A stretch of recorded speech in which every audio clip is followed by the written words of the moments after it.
Hey, hi all. In this video, we will be discussing about add error method of Salesforce triggers and uh, what add error method does differently from the validation rules which we have in Salesforce. So, if we want to write a validation rule while deleting a particular record, you cannot do that using validation rules because you cannot check for a deletion operation in validation rules. At that time, we can use this approach to fire an alert while deleting a particular account, as we have written this trigger on account record. And we can use we can use add error method in all the before event operations and in after insert. We cannot use this in after update and after delete.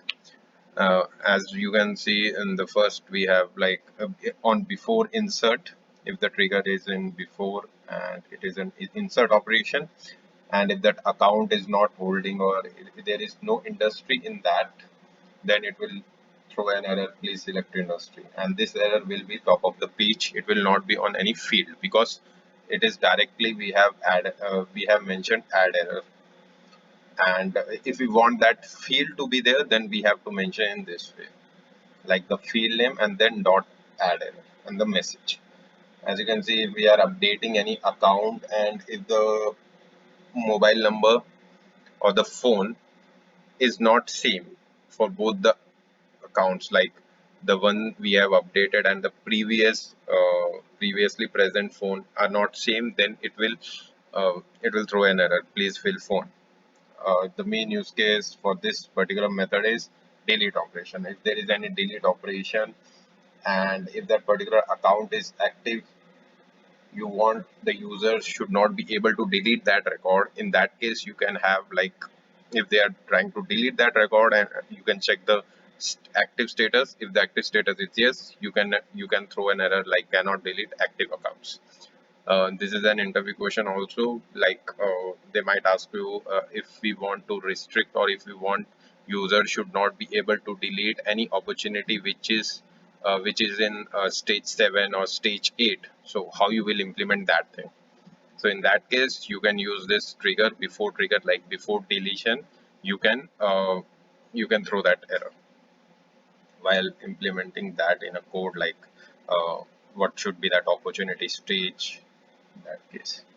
And if you are we can use after insert event also uh, to add that we can use add error method in after insert also.